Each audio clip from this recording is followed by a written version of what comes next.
చేద్దాం. మనకి జనసేన నుంచి రాయపూడి వేణు గారు ఉన్నారు, జనసేన లీగల్ సెల్ ప్రతినిధి. నమస్తే అండి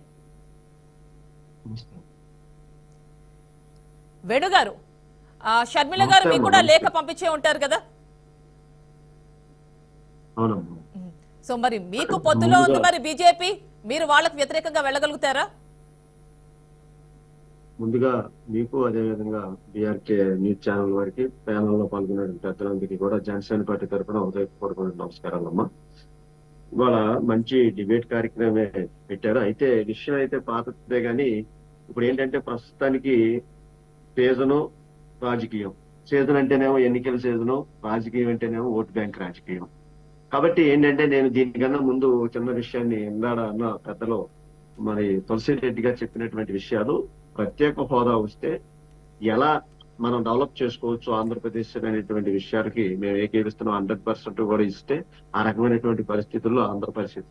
కానీ దీనికన్నా ముందు మనం వెళ్తే ఆ రోజున 2014లో ఒక చీకటి జీవోని తీసుకొచ్చి ఇదే కాంగ్రెస్ ప్రభుత్వం ఒక చేతిలోనేమో ఆంధ్రప్రదేశ్ యొక్క ప్రజల యొక్క చేతిలోనేమో అన్నం తిన్నదని చెప్పి చేతిలో పెట్టారు, తెలంగాణ ప్రజలకేమో పల్లెల్లో పెట్టారు.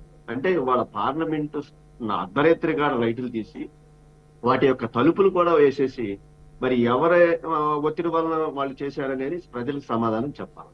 అలా తీసుకున్నటువంటి చీకటి జీవో నిర్ణయం వల్ల ఇవాళ సమైక్య ఆంధ్ర కోసం ఆనాడు మన ఆంధ్రప్రదేశ్ ఉద్యమాలు చేసింది. దీనివల్ల నష్టపోతాం, అందరూ ఐకమత్యంగా కలిసి ఉందాం అనేటువంటి ఒక నినాదాన్ని తీసుకొస్తే దాన్ని ఎవరు కూడా ఆ రోజున ఆంధ్రప్రదేశ్ యొక్క ఘోషని, ప్రజల యొక్క ఘోషని అన్నటువంటి పరిస్థితి ఏ నాయకుడు కూడా ఆ రోజు చేయకపోవటం అనేది ఈ రోజున మనం అనుభవించేటువంటి ప్రధానమైనటువంటి ప్రజల యొక్క నరకాన్ని ఈ యొక్క విభజన అనేది మనం చెప్పుకోవచ్చు. వారి అలా అని చెప్పి వాళ్ళ పల్లెలు అన్నం పెట్టారు. తెలంగాణ రాష్ట్రంలో ఏమైనా కాంగ్రెస్ పార్టీని ఆదరించిందా?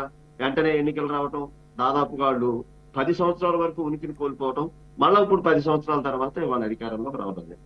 ఇందాక పెద్దలు తెలుగుదేశం సోదరులు చెప్పినట్టుగా నిజంగా 10 సంవత్సరాల నుంచి కూడా వాళ్ళు మాట్లాడుకోకుండా ఇవాళ కేవలం ఎన్నికలు సమీపించే కొద్దికి మరి ఒక సీజన్, ఎన్నికల సీజన్ లాగా ఇవాళ ఓటు బ్యాంక్ రాజకీయానికి తెరలేపారు.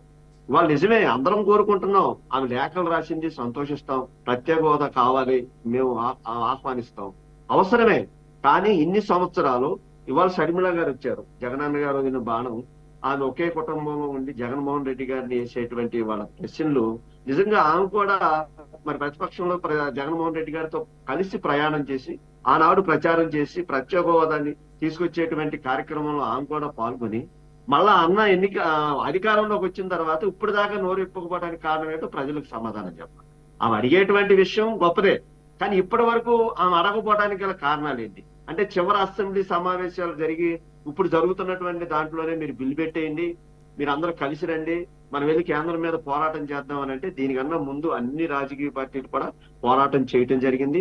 మనకు దాదాపుగా 10 సంవత్సరాలు ఇచ్చినటువంటి, రేపు జూన్ 2వ తారీఖు వరకు 10 సంవత్సరాలు ఇచ్చినటువంటి ఈ ప్రత్యేక హోదాని మనం దాన్ని సద్వినియోగం చేసుకోకుండా ఈ ప్రభుత్వాల్లోకి వచ్చేటువంటి నాయకులందరూ కూడా తొందరపడి అక్కడ ఉన్నటువంటి భవనాలను కూడా ఖాళీ చేసి ఇక్కడ మనకు కనీసం నుంచోటానికి కూడా స్థలం లేనటువంటి, కట్టుబట్టలతో ఉన్నటువంటి మన ఆంధ్రప్రదేశ్ లో రాజధాని కూడా లేనటువంటి ప్రస్తుత పరిస్థితుల్లో అక్కడ ఉన్నటువంటి భవనాలను మనం వదిలిపెట్టి వచ్చి ఇక్కడ అడ్మినిస్ట్రేషన్ కోసం అని చెప్పి మేము వస్తున్నాం అని చెప్పి రాత్రికి రాత్రి ఉద్యోగస్తులందరినీ కూడా తరలించినటువంటి విధానం కూడా చాలా తప్పుతో కూడింది. ఇంకేముంది, ఇప్పుడు మనం వచ్చే జూన్ వరకు కూడా ఉపయోగించుకోవాల్సినటువంటి బ్రహ్మాండమైనటువంటి బిల్డింగ్లు ఉన్నాయి.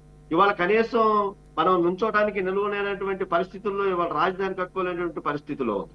ఆనాడు తెలుగుదేశం ప్రభుత్వం ఎన్నికల్లో ఓడిపోవటం వల్ల మిగిలినటువంటి కార్యక్రమాలు పూర్తి చేయకపోవటం, తర్వాత మాయ మాటలు చెప్పి అధికారంలోకి వచ్చినటువంటి వైఎస్ఆర్సీపీ పార్టీ ఇందులో జగన్మోహన్ రెడ్డి గారిని గుర్తు చేస్తుంది.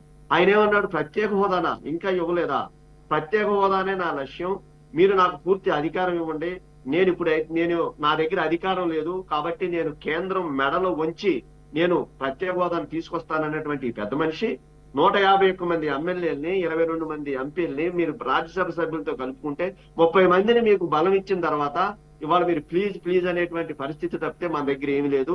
ఇవాళ కేంద్రం పూర్తి మెజార్టీలో ఉంది కాబట్టి అలాంటి మెజార్టీ ప్రభుత్వాన్ని మనం ఏమీ చేయలేము అని చెప్పి ఇవాళ ఆ మెడలు వంచేటువంటి, కేంద్రం మెడలు వంచేటువంటి జగన్మోహన్ రెడ్డి గారు ఇవాళ ఆయన ప్రతిసారి కూడా మరి ఆయన కేసుల కోసం మెడలు వంచి ఆంధ్ర రాష్ట్రాన్ని తాకట్టు పెట్టినటువంటి పరిస్థితి చూస్తే చాలా ఘోరంగా ఇవాళ